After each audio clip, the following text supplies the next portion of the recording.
Bom, gente, boa tarde. A gente está aqui hoje para falar um pouco sobre o tema do mês, que é HIV/AIDS, né? Vocês estão vendo ali ao lado a minha amiga Carmelinda, que ela foi formada aqui, e agora ela é técnica médica, infectologista, técnica referência da Prefeitura Municipal de Patinga, Minas Gerais, né? Então, Carmo, a gente sabe que a AIDS foi um pouco relegada em função da pandemia, né? De certa forma, as pessoas não falam mais, agora tudo é Covid, só se fala em Covid. E a gente sabe que é um tema bastante importante, né? Antes da gente entrar propriamente para falar da situação que está hoje, você poderia passar para a gente um pouquinho do histórico, porque os jovens de hoje, eles não entendem muito o que foi a AIDS. Eu acho que seria interessante a gente rememorar um pouquinho dessa história, né? De como foi, e também como o que o HIV faz com o organismo da pessoa, né? O HIV ele foi isolado pela primeira vez na década de 80, né? Nós começamos a ter aqueles casos de uma doença nova, alguns quadros de pneumonia por pneumociste carini ou pneumociste girovese, né? Como hoje é chamado, e o sarcoma de Kaposi, que é aquele câncer, aquelas manchas violáceas que foram percebidas em alguns homens que frequentavam saunas gays. E aí as pessoas começaram a associar um agente etiológico que tivesse transmissão sexual. Logo depois, o vírus ele foi isolado, o mérito de cientistas franceses e dos Estados Unidos, identificado como o vírus da imunodeficiência humana, o HIV ou VIH, sigla em português. Ele leva a uma destruição do sistema imunológico, basicamente, o que vai favorecer o desenvolvimento de algumas infecções oportunistas. A gente chama de oportunistas porque esses germes, mediante uma baixa de imunidade, eles vão levar a quadros muito destrutivos. Então, a gente pode ter quadros de neurotoxoplasmose, que é uma doença que pode deixar a pessoa aleijada, pode matar, a pneumocistose, o próprio sarcoma de Kaposi, o surgimento de casos de tuberculose disseminados não só no pulmão, mas no cérebro e em outras partes do corpo também, e outras infecções oportunistas, né? Monilise oral, aquele sapinho, né, que aparece na boca. Isso daí é uma situação muito preocupante, porque essas patologias, se não tratadas, elas vão levar o indivíduo ao óbito. Hoje a gente vive uma realidade muito diferente dessa da década de 80. Eu comecei a trabalhar com HIV no final da década de 1990, e a gente já tinha um tratamento promissor. Eu já entrei na era HAART, que a gente chama, que é aquele momento em que esses medicamentos para tratar o HIV, né, são chamados o tratamento antirretroviral de alta potência, eles começaram a surgir nessa época. Então, eu não sou da época do AZT puro, eu não sou na época do DDI puro, eu já entrei numa época em que os pacientes começaram a ter um tratamento melhor. Mas eu me lembro que naquela época, quando eu estava na residência lá em Belo Horizonte, a gente prescrevia para os pacientes tomar 10 comprimidos por dia. Então, ele tinha que tomar 6 comprimidos de manhã e 6 comprimidos de noite. Comprimidos enormes, assim, e a gente ainda brigava com eles se eles não tomassem. E tinha muito efeito colateral. E hoje a gente está, assim, com um esquema de tratamento muito eficaz para o HIV, né? São medicamentos que ainda não levam a cura, mas eles levam um controle muito rápido, muito eficaz da multiplicação no vírus e faz a prevenção dessa imunodeficiência. Então, hoje, o esquema que nós temos são 2 comprimidos só, né? O esquema de primeira escolha, lembra? 12 comprimidos, para hoje tomar 2 comprimidos só à noite, facilitou bastante. E são medicamentos que, no caso, têm muito menos efeitos colaterais. E ontem, né, eu recebi aqui a notícia do INPREP que a Anvisa já autorizou o uso do Dovato, que é o novo medicamento que está disponível para o HIV. Vai ser um comprimido só, provavelmente, a partir do ano que vem. Facilitou bastante. Os pacientes têm acesso ao tratamento, os pacientes eles têm uma resposta boa a esse medicamento, mas continua sendo uma doença sem cura. E continua sendo uma doença que precisa ser prevenida. Por quê? Boa parte dessas pessoas, elas só vão descobrir que estão com HIV quando já desenvolvem a AIDS. E chegam aqui no hospital com doença oportunista avançada e vão morrer. Então, aqui no hospital que eu atuo, no Hospital Municipal Eliane Martins, aqui em Patina, a gente sempre tem paciente com HIV, com AIDS, que está internado, e muitos deles nem sabiam da sua condição. Descobriu aqui, depois que chegou aqui, fez o exame, fez o teste rápido, em 15 minutos tem um resultado. São testes muito bons, fáceis da gente fazer, a gente consegue identificar. E aí tem aquela questão do enfrentamento, porque os colegas aqui ainda têm medo, por incrível que pareça, de dar essa notícia para o paciente. Aí me chamam lá e eu vou conversar com o paciente sobre o diagnóstico, e é assim um momento assim muito complicado, porque eles sabem o que significa o HIV, sabem das limitações que vão ter na vida, sabem que vão ter acesso ao tratamento, mas eles pensam o quê? Que eles vão rapidamente morrer. Então, as pessoas não estão morrendo mais tão rapidamente com HIV/AIDS, mas essas pessoas estão adoecendo, estão tendo a sua vida com muitas limitações, vai ter que tomar remédio para o resto da vida, vai ter que fazer consulta todo ano, pelo menos 2 vezes por ano, e vivem num país privilegiado, porque o Brasil, assim como está sendo referência na imunização de Covid no mundo, é referência também no tratamento de HIV/AIDS. Primeiro porque tem os melhores infectologistas do mundo, muito obrigada. Mas também porque nós temos acesso. Nós temos acesso aos exames, nós temos acesso ao tratamento, nós temos acesso a um suporte multiprofissional. Não é só o médico infectologista que acompanha o paciente com HIV/AIDS. É o psicólogo, é o nutricionista, assistente social, o enfermeiro, um serviço organizado, e a gente consegue fazer com que essas pessoas elas tenham uma qualidade de vida melhor. Mas a gente não deseja isso para ninguém, porque a melhor opção é a prevenção mesmo. Você, aí na sua prática, você tem tratado muitos jovens? Como que é? Não estou te ouvindo direito. O perfil do pessoal que chega para você atender, você tem atendido jovens aí?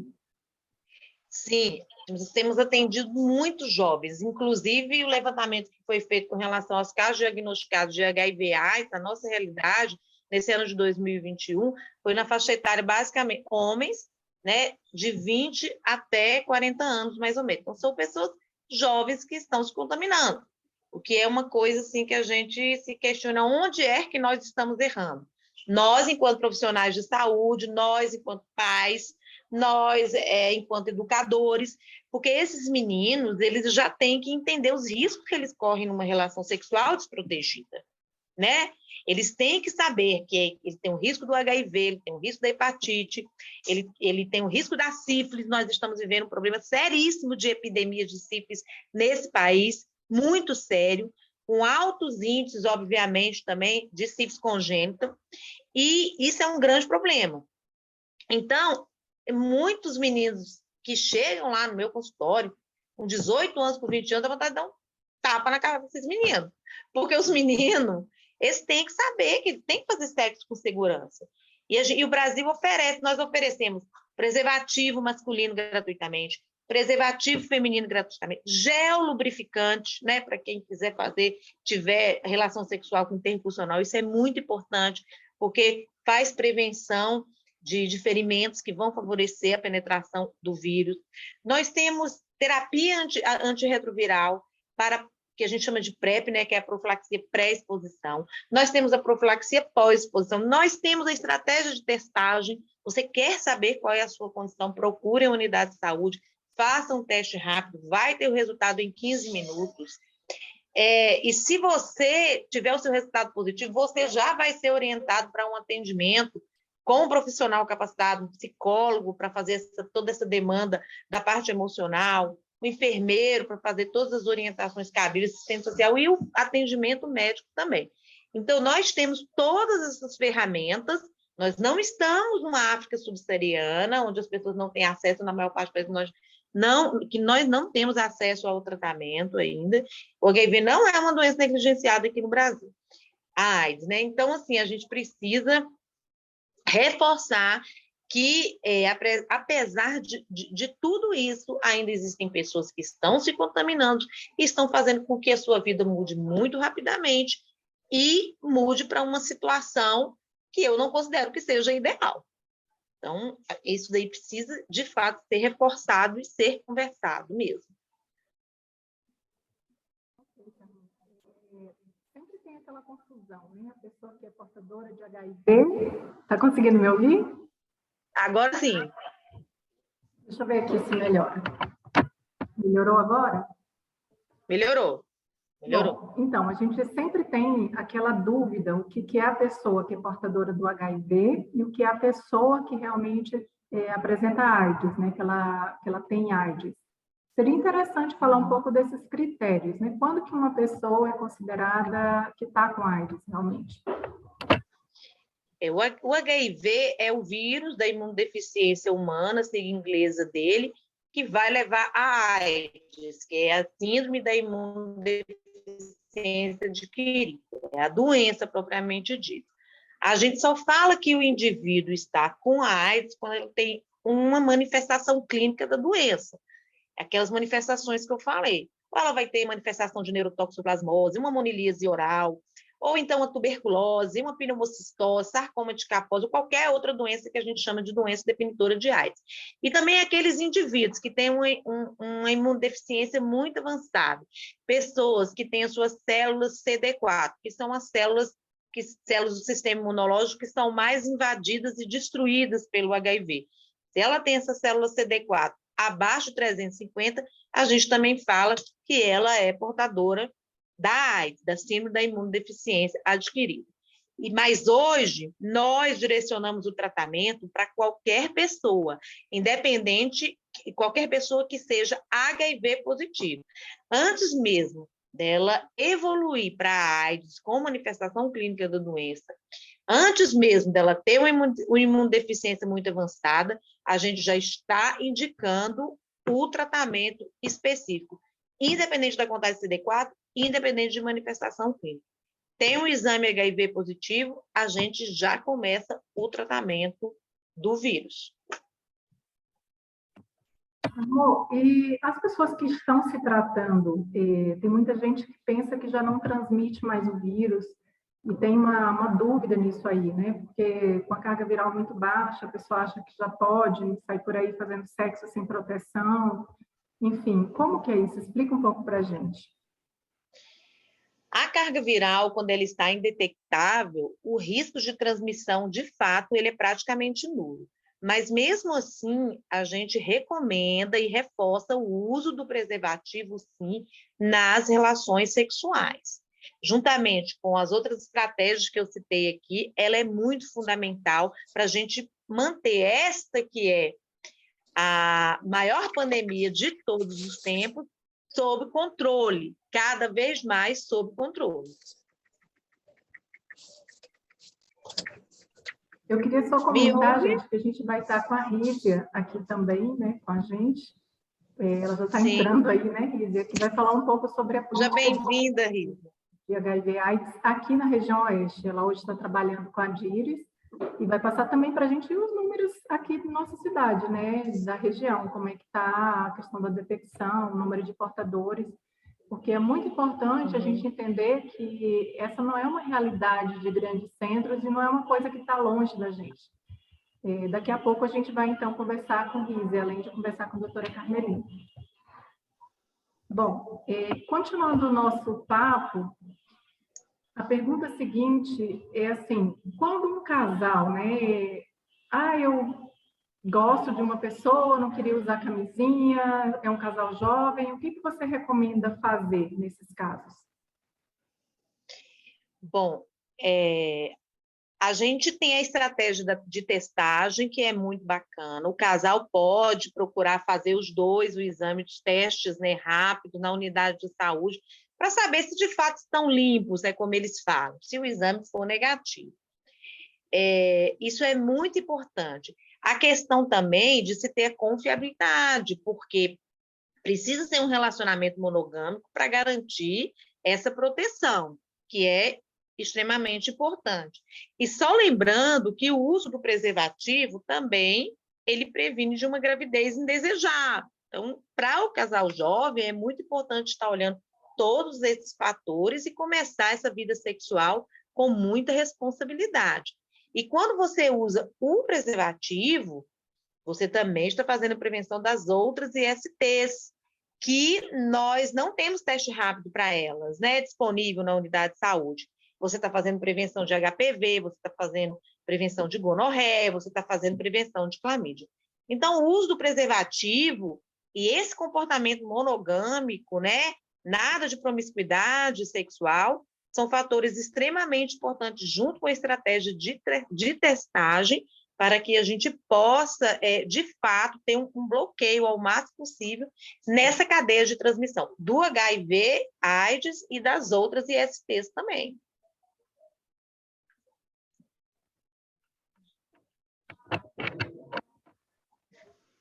Melinda, nesse período de pandemia, você acha que aumentou, diminuiu? Outra coisa, o paciente com HIV, ele é mais suscetível ao próprio COVID, né? O próprio coronavírus. Sim, o paciente HIV positivo, por ele ser um imunodeficiente, assim como no caso do paciente idoso, que também tem um certo grau de imunodeficiência, pacientes transplantados, pacientes que fazem uso de medicamentos imunossupressores, né? Pessoas com diabetes, pessoas com algumas doenças crônicas e outras comorbidades, eles são mais susceptíveis para as formas graves da doença. Inclusive, o paciente HIV positivo, ele toma dose de reforço de vacina de Covid 28 dias após o término do seu esquema inicial, né? Quer seja com 2 doses da vacina Coronavac, Pfizer ou de AstraZeneca, ou uma dose da vacina de Janssen. São as vacinas que estão disponibilizadas pelo Ministério da Saúde brasileiro. Ele precisa fazer essa dose de reforço com uma antecedência maior. As outras pessoas vão fazer com 5 meses, né, que é o que o Ministério da Saúde está recomendando. No caso da Janssen agora, de 2 a 5 meses após a dose inicial. Então, ele é mais susceptível, sim. Agora, uma coisa interessante, aqui na minha realidade, nós não tivemos nenhum caso de doença grave em paciente com COVID, em paciente HIV positivo, não. O nosso público principal aqui de casos graves e de óbitos foram pessoas idosas com 60 anos ou mais, para COVID, tá, gente, que eu estou falando, pessoas com 60 anos ou mais, e pessoas com comorbidade, obesidade, diabetes, doenças cardíacas crônicas. Esse foi o perfil epidemiológico que nós tivemos aqui. Mas o paciente HIV positivo, ele entra no grupo, sim, de pessoas que são mais susceptíveis às complicações, e a gente está sempre em cima dele. Já tomou a 3ª dose de Covid? Aí a pessoa, não, também nem ainda, minha. Você vai morrer, você tem que ter feito o seu reforço de Covid. Isso daí eu converso com os pacientes todas as vezes que a gente se encontra. Durante a pandemia, muitos serviços de saúde ficaram fechados, né? Nós tivemos que interromper alguns atendimentos eletivos ou diminuir. No meu serviço, nós não interrompemos as atividades, ou nem nenhum, mas nós diminuímos a frequência das pessoas lá, né, o número de pacientes atendidos durante a pandemia de Covid, até porque as pessoas deveriam ficar mais em casa, evitar aglomerações. Então, eu acredito que muita gente deixou de procurar o serviço para poder fazer a sua testagem, para poder fazer o seu aconselhamento, porque não queria sair de casa e não tinha como receber essa assistência.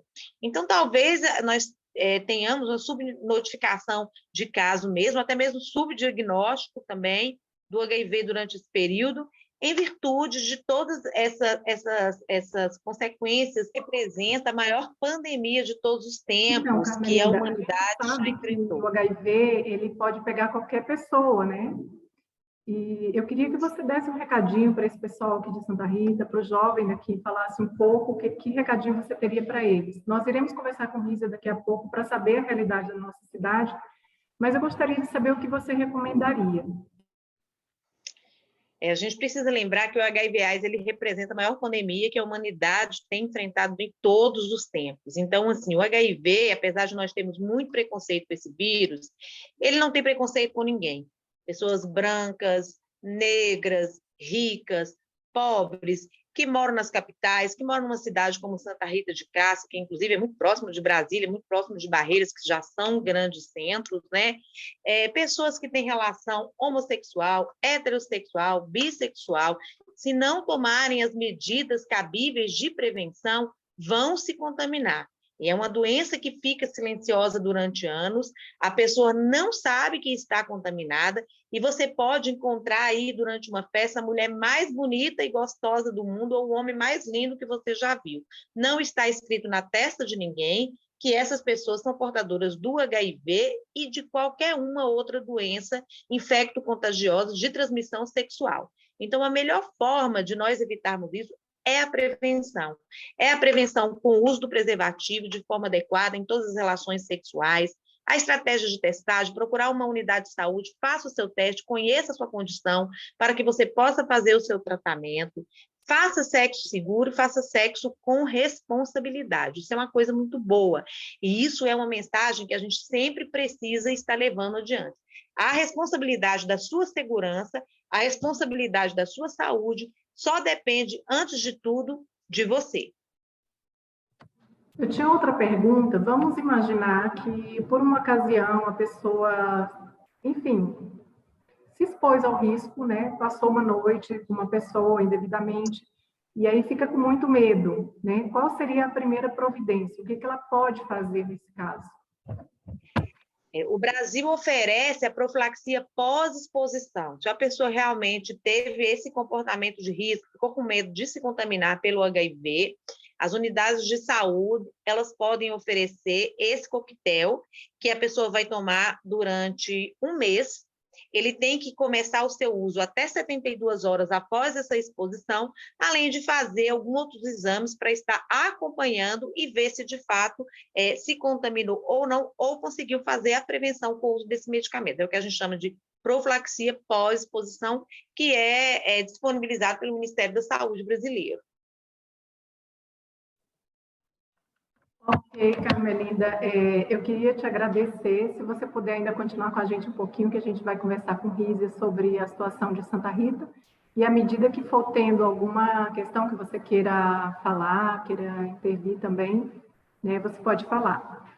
Então, vou ficar aqui de mais vou chamar 7 minha amiga minutinhos. Rízia, eu vou abrir novamente o Zoom, porque terminou o tempo aqui. Eu vou abrir novamente, Rízia, e a gente começa com você, pode ser? Você pode ficar um pouco mais, Carmelinda? Sim, temos mais 6 minutos. Oi? Temos mais 6 minutos, tenho mais 6 minutos que o meu tempo. Bom, Carmo, muito obrigada. Queria te agradecer de coração aí por estar aqui com a gente. Tá, Jóia, Desculpa depois essa você agonia me toda de manda quando tiver internet, né? vontade. Mas conseguimos. Verdade, não foi do jeito que a gente queria, mas numa próxima vez você esteja aqui, está convidada para estar aqui com a gente na clínica. E muito obrigada, Tá, Jóia. porque essa é uma estratégia de prevenção, né, que a gente tem feito todo mês, a fazer de uma doença, de uma enfermidade, para chamar a atenção das pessoas, porque o intuito mesmo do projeto é prevenir, que é sempre o melhor remédio, né? Em toda situação, é Sim. sempre o melhor a ser feito. Então, tá bom, Sim. um beijo, bom te ver novamente. Beijo. Com Espero que a gente Deus, se viu? veja em dezembro. Igualmente. Para que a gente se Abraço. encontre. Com Deus. Tchau. Tchau.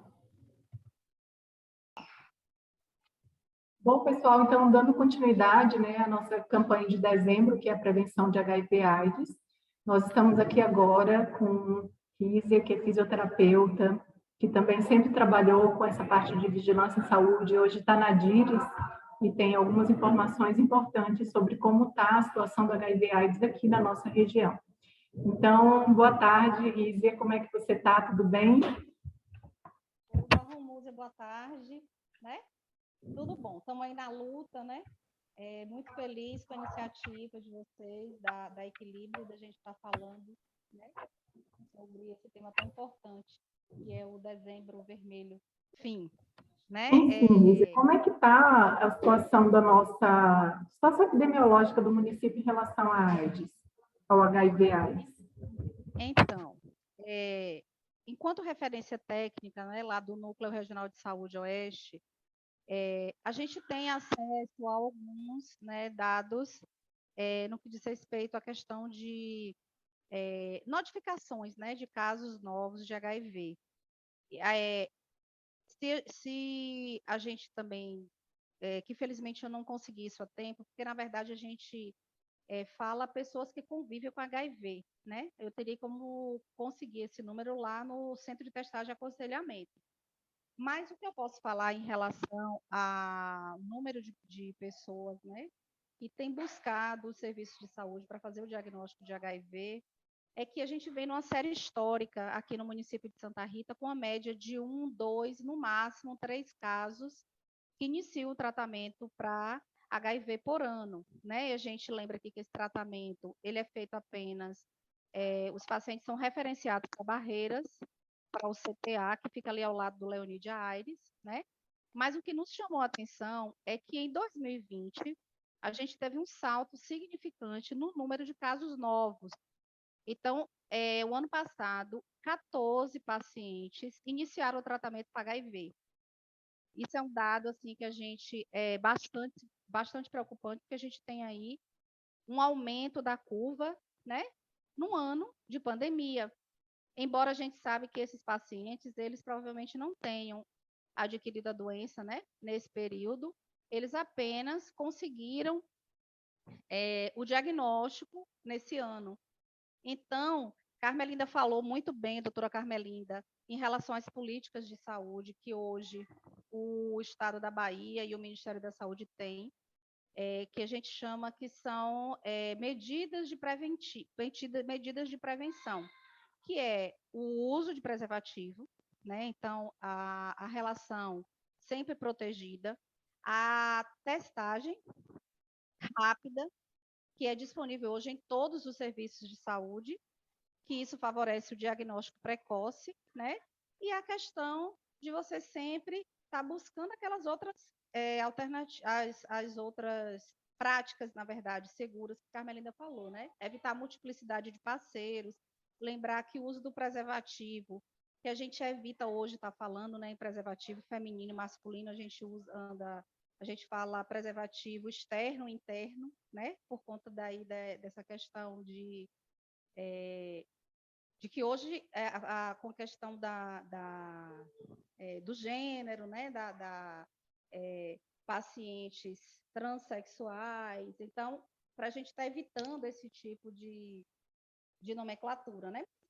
Comumente, ainda se fala a questão do preservativo feminino e masculino, e, enfim, a CESAB, agora em julho, né, emitiu uma resolução que foi aprovada pelo Conselho de Secretários de Saúde, ampliando a testagem rápida e definindo os públicos a serem testados. Então, hoje, já está definido aqui na Bahia que todo indivíduo acima de 30 anos, ele deve ser testado uma vez ao ano. E basta ele procurar um serviço de saúde. As unidades de atenção básica também vão se organizar no sentido de estar buscando essas pessoas. A testagem hoje, ela é no sentido de triar mesmo os pacientes. Quando você chega à unidade de saúde, a gente espera que vire prática, né? Assim como verifica a pressão, a glicemia, peso, altura, também testar para HIV, sífilis e hepatites, né, que a gente testa hepatite B e C, porque o paciente ele pode estar numa janela imunológica e tem outras populações, né, que a gente chama de mais susceptíveis, que elas têm uma frequência de testagem menor. Então, homossexuais, travestis, profissionais do sexo, usuários de droga, eles devem ser testados 2 vezes ao ano. E aí tem também a população privada de liberdade, todos são testados já na rotina, uma vez ao ano. As gestantes, a gente também, já existe essa rotina de testagem há muito tempo, né? No início da gestação pré-natal e no início do primeiro trimestre. Então, a gente conta aí, né, com a sensibilidade dos profissionais de saúde para estar buscando essas pessoas para fazer essa testagem e a população que nos ouve também de estar buscando esse serviço, né, que o diagnóstico precoce faz toda a diferença, né, para a pessoa que convive com HIV. Lise, e me explica direito como que é esse teste para que as pessoas entendam como que é feito. Bom, o teste rápido, né, ele é um teste que você recebe uma furada na polpa digital, é só isso, então não tem uma coleta de sangue. Tem gente que tem medo, né, de colher sangue, então é só uma furadinha na polpa digital. E aí, em média, a partir de 15 minutos, você já tem se o resultado, né, ele é reagente ou se ele é negativo. Uma coisa que a gente sempre fala para os pacientes, né, é que, no caso específico de HIV, se um dos testes ele der reagente, todas as unidades de saúde ele tem um segundo teste confirmatório, né, que já nos dá uma segurança, e os mesmos dois testes, eles dando positivo, a gente ainda encaminha esse paciente para o CTA, que é o Centro de Testagem e Aconselhamento, que lá ele vai repetir exames sorológicos, o West blot, para daí o paciente ele ser confirmado, né, o diagnóstico de HIV notificado, e aí, se for o caso, colher carga viral, dentre outras coisas. Então, assim, uma coisa que a gente quer desmistificar nesse momento, porque muitas pessoas tinham medo de fazer o teste. E se eu fizer o teste e reagir, né? Ótimo, você sabe do diagnóstico e pode, quando você for, muito raro acontecer, né? Mas esse diagnóstico não ser confirmado. Mas quando você suspeita, né? Você já fica alerta no sentido de prevenir, né, se for o caso de não reagir. Que a gente existem casos porque os testes, né, rápidos, eles têm uma eficácia de 99%, né? Então eles são seguros nesse sentido. Mas pode acontecer, não é comum, né? Mas se você um teste ele dá reagente e no segundo teste confirmatório o resultado ser diferente. Já aconteceu em poucos casos, mas acontece. Então, hoje, a gente não precisa ter medo de receber o diagnóstico, até porque as políticas de saúde, o acesso à terapia antirretroviral, o paciente tem uma qualidade de vida muito boa, né? Não é mais uma sentença de morte, como antes, né, se tinha. A gente ainda tem muito preconceito e estigma da doença, isso sim, já melhorou, mas a gente já precisa trabalhar. Mas hoje, né, com o avanço das tecnologias de acompanhamento, né, o paciente com carga viral indetectável, né, que é isso que a gente espera, o Ministério da Saúde ele tem uma meta que é chamada 90-90-90. A gente espera que com a ampliação da testagem, essa sensibilização da população que tem uma vida sexual ativa, né? Ele vá à unidade de saúde pelo menos uma vez no ano para fazer o teste. Então, que 90% das pessoas que convivem com HIV, elas têm a oportunidade de ser diagnosticadas, que 90% das pessoas que convivam com HIV, elas tenham acesso à terapia antirretroviral e que 90% desses permaneçam com carga viral indetectável, né, ou zerada. Então, para isso, esse paciente precisa ser acompanhado adequadamente. E é o que a gente espera, né? Hoje eu estava numa reunião com os colegas da CESAB. Essa meta ela já foi agora para 95%, não é mais 90, 90, 90, é 95% que a gente precisa alcançar até 2025.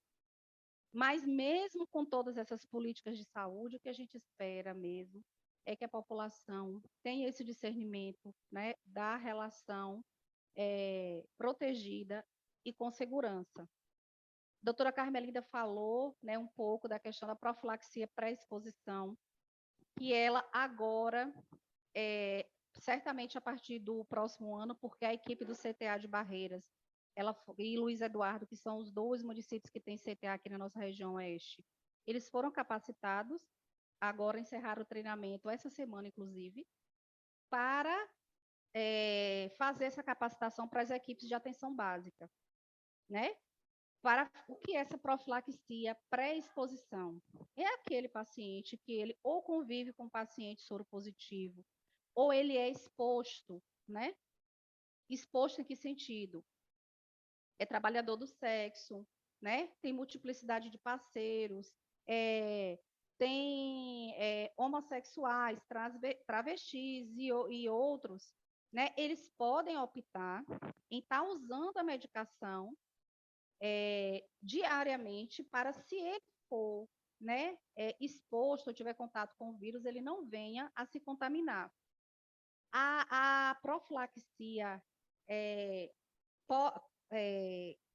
pós-exposição, que é a PEP, né, que já é muito utilizada em profissionais de saúde, quando se contaminam com algum pérfuro cortante, no caso de violência sexual, né, que é uma situação de emergência. Então, inclusive, os hospitais, eles têm que ter esse kit, né, para fazer a profilaxia no caso de exposição, que mesmo o paciente não sendo soropositivo, mas ele foi exposto, né, a uma situação, então ele pode fazer esse tratamento, então ele vai ser disponibilizado também para as equipes de atenção básica, para a gente tirar, né, essa imagem, inclusive de que a pessoa procurou o serviço, sofreu uma violência, porque muita gente às vezes nem procura com medo do preconceito, mas inclusive a pessoa que ele tem consciência de que teve uma relação desprotegida, mesmo sendo consentida, né, e ela se sentiu exposta, ela vai poder também procurar um serviço de saúde e dizer, olha, eu tive uma relação desprotegida, eu fui exposta ao HIV e eu quero fazer uso da medicação. Esse paciente também terá direito, né? Já é uma política e a gente está em fase, né, de expansão para os serviços de atenção básica, justamente para estar evitando que as pessoas elas venham a ser contaminadas com o vírus do HIV. Porém, eu venho a lembrar que essas medidas, né, profiláticas, elas não substituem o uso do preservativo, porque são medicações que são extremamente nefrotóxicas, então o paciente não pode estar fazendo uso contínuo e desordenado, né? Realmente em situações específicas, porque não justifica, né, por exemplo, você não está numa situação de vulnerabilidade e você simplesmente não optar por fazer uma relação desprotegida porque você tem medicamento que combate. A gente tem que lembrar que isso também causa prejuízos, né, à função renal, e enfim, né? O uso do preservativo é a melhor escolha sempre. Inclusive, Riz, a questão da expectativa de vida também, né? Que no caso de HIV, me parece que está em 69 anos aqui no Brasil. Uma outra pergunta que eu teria para te fazer, porque muita gente pensa, eu não sou profissional do sexo, né? Eu convivo com meu marido, eu só tenho relação com ele. Mas a gente sabe que teve uma época que, epidemiologicamente falando, o HIV, a contaminação por HIV, cresceu muito no grupo de mulheres casadas, né? Que aí entra toda a questão da fidelidade, etc. Então, a importância de testar também, uma vez por ano, as mulheres que estão casadas, né? Uhum, com certeza. Por isso que agora a ampliação da testagem, ela é para toda a população, acima de 30 anos, independente de ser homem, né, mulher, qualquer pessoa acima de 30 anos, ela deve ser testada uma vez por ano. A gente pede aí as pessoas que busquem, né, o serviço de saúde e entendam isso como um direito, né? De assim como você vai na unidade de saúde para verificar a pressão, para saber se você tem hipertensão, verificar uma glicemia para saber se você tem diabetes, você também hoje tem direito de chegar à unidade e dizer, eu quero fazer o teste para saber se eu tenho sífilis, hepatite ou HIV. Izzy, outra pergunta. Quando que uma pessoa pode assim, suspeitar de que está com AIDS? Porque uma coisa é o HIV. Às vezes a pessoa está ali, tem o vírus, sai contaminando todo mundo, porque nem sabe porque é assintomático, né? A gente tem um percentual de pessoas que é assintomático durante 10 anos ou mais. Agora, quando a pessoa começa realmente, né, a desenvolver a síndrome, quais seriam os primeiros sinais assim, que ela poderia ficar alerta, que a gente poderia dar um alerta para o pessoal? Muitos pacientes, eles descobrem que são soropositivos, né? Das mais diversas maneiras, né? Como a doutora Carmelinda falou, ela é uma doença, né, que ela faz com que o paciente ele tenha uma diminuição da imunidade. Que isso pode levar a uma pneumonia, isso pode levar a uma tuberculose, né? Então, assim, às vezes o paciente ele tem uma perda de peso muito significativa, às vezes é uma diarreia, né? Sem explicação, às vezes são lesões de pele, né? Então, são coisas comuns e inespecíficas, né? Que fazem com que a gente venha a despertar de ter o HIV. Ou você pode, sim, a gente não tem que lembrar apenas do paciente que já está sintomático, a gente não quer pegar pacientes nessa fase. A gente precisa esperar ficar sintomático para buscar ajuda. O ideal é que a gente teste uma vez ao ano, né? Mas, assim, hoje, por exemplo, um paciente que ele recebe o diagnóstico de tuberculose, ele automaticamente é testado para HIV, né? Porque é uma das situações, né, que é muito comum a gente fazer o diagnóstico, é quando o paciente recebe o diagnóstico de tuberculose. Muitas vezes ele é soro positivo, né? Uma pneumonia também hoje é muito comum, tanto é que na COVID a gente encontrou muitos casos de HIV por conta disso, porque eram pacientes que já chegavam, né, com COVID e com a pneumonia muito extensa. E aí, com essa história, muitas vezes, de emagrecimento, né, era um paciente que não tinha comorbidade, evoluiu muito desfavoravelmente, e aí a gente testa para HIV, muitos desses pacientes tiveram o diagnóstico junto com a COVID. Assim como também outros agravos, a gente teve muito paciente, que eu me recordo, assim, dos que eu acompanhei, uns 3 ou 4 pacientes que tiveram COVID e receberam o diagnóstico de leishmaniose, por exemplo, né? Então, por isso a importância, né, de estar realmente cuidando da saúde e não deixando de ir ao serviço de saúde uma vez por ano, pelo menos. É isso, Lígia. Outra pergunta, você me falou da possibilidade da gente estar fazendo a testagem gratuitamente aqui pela clínica mesmo, né? Isso provavelmente vai ser possível. É bom porque a gente já fala para o nosso espectador, porque eu acho que também existe o medo do preconceito, né? Então, a pessoa às vezes não quer ir na unidade de saúde, tem medo porque fulano me conhece, vai contar para todo mundo que eu estou soro positivo. Eu acho que tem um medo também nessa história toda, não é, Izzy? Né? Mas a gente quer lembrar aqui, né, que o profissional de saúde, que quando ele é capacitado para fazer o teste rápido, né, uma das coisas que ele se compromete é a questão do sigilo. Então, não tem nenhum profissional de saúde que vai fazer o teste, assinar pelo diagnóstico e ele sair espalhando. Eu fiz o teste hoje, né, do paciente fulano de tal, e ele reagiu no teste rápido. Não é assim.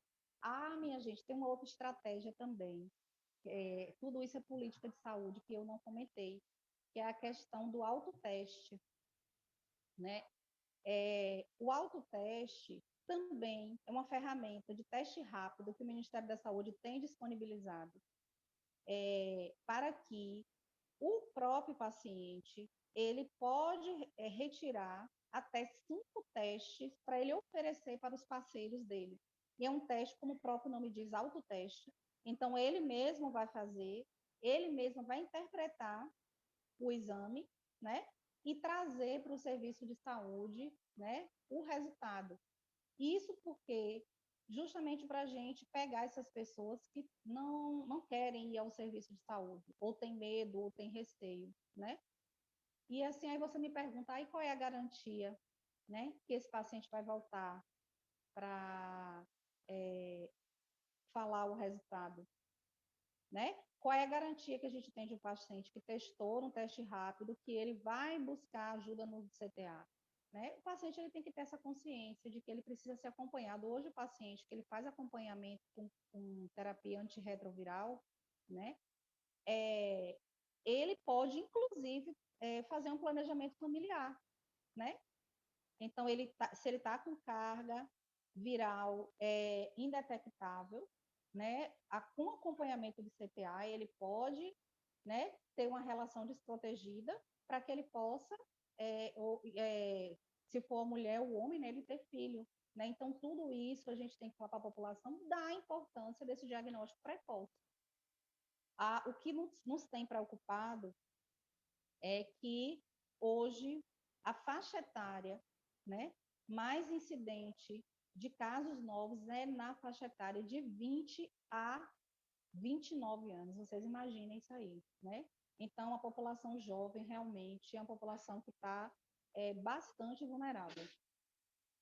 E a gente precisa, na verdade, levar essa população ao serviço de saúde e testar. A gente agradece a iniciativa da Equilíbrio, né? A gente só vai alinhar aí essa questão desses pontos, mas tá assegurado, eu, enquanto Núcleo Regional de Saúde, né, estou assegurando, sim, a disponibilidade dos testes, né, para que vocês possam fazer essa ação, né? Vocês vão estar fazendo uma ação de promoção e de prevenção da nossa população. Então, com certeza vai ter o apoio do Estado. Muito obrigada, Rízia. Eu queria frisar uma outra coisa que a gente vê, que é o seguinte: a gente vê todo esse esforço, essa estratégia do Estado, do governo federal, dos municípios, em estar detectando realmente precocemente e iniciar o quanto antes o tratamento, né? Porque a AIDS não tem cura, mas é quase uma cura, porque se você consegue zerar o número de vírus no sangue, né? Isso é praticamente uma cura. E tem uma outra coisa, gente, que eu acho que é importante frisar, é que quando se começa o tratamento, é um pouco parecido com antibiótico. Você não pode começar e parar, porque aí você aumenta a resistência do vírus e depois, quando for retomar esse tratamento, já não vai ter mais a mesma eficácia e corre o risco de, sim, desenvolver a AIDS. Então, é importante prevenir, o mais importante é prevenir. É muito importante você iniciar o tratamento, a descobrir, estou com HIV, está com HIV, meus amigos, alguém, incentivar, faça o tratamento e faça o tratamento completo. É incômodo, tem vários efeitos colaterais, é muito chato mesmo, principalmente até a pessoa se acomodar. É algo que ela vai ter que usar para o resto da vida, enquanto não houver uma cura, mas ela vai ter uma expectativa de vida de pelo menos 69 anos, 70 anos, o que já é uma boa expectativa de vida aqui na América Latina, né? Então, eu queria frisar esse aspecto, né, Rízia, que é importante realmente a pessoa saber o diagnóstico e iniciar o tratamento. Sim, com certeza, gente. Em todas as doenças, de maneira geral, né, o diagnóstico precoce faz toda a diferença, sempre. Né? Então, por isso que a gente tem trabalhado, né, cada mês com uma cor, cada cor com um agravo diferente, né? E a gente realmente quer voltar o olhar para essa epidemia silenciosa que é o HIV, né? Hoje a gente, essa epidemia não, essa pandemia silenciosa, que a gente está falando aí muito de Covid, e a gente tem que lembrar, né, que o HIV está aí em todos os continentes, em todos os estados, e essa pandemia silenciosa, né, não é negligenciada. A gente precisa lembrar isso, né, que todas essas políticas de saúde que a gente falou aqui, né, a gente não pode estar dizendo que é uma doença, um agravo negligenciado pelo Estado, mas, infelizmente, ele ainda é um agravo que está sendo negligenciado pela população, né? A população a gente percebe que tem essa resistência no uso do preservativo, né? Outra coisa que lembrar aqui, gente, que o preservativo hoje, ele é distribuído gratuitamente em todas as unidades de saúde. E não precisa mais fazer aquele cadastro para todo mês ir lá pegar uma quantidadezinha de preservativo. Não. Hoje você não precisa de cadastro, você não precisa de um número específico, você precisa buscar a unidade de saúde e retirar gratuitamente o seu preservativo, né? Então, ainda tem mais isso como política de prevenção, né? Não tem por que não usar preservativo.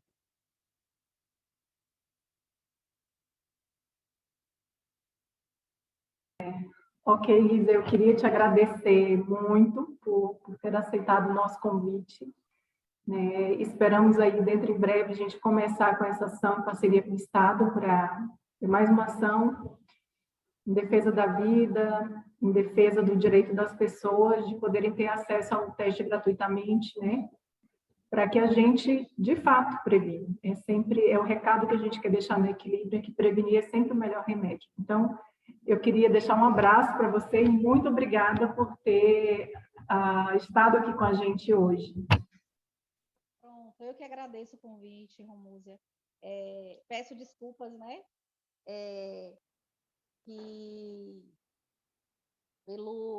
Não sei se falei demais, mas como você vai editar, você resolve tudo aí, mas enfim, agradeço o convite, me coloco à disposição, né, enquanto referência técnica, lá do Núcleo Regional de Saúde, tá certo? Para a gente estar sempre em prol da saúde coletiva, né?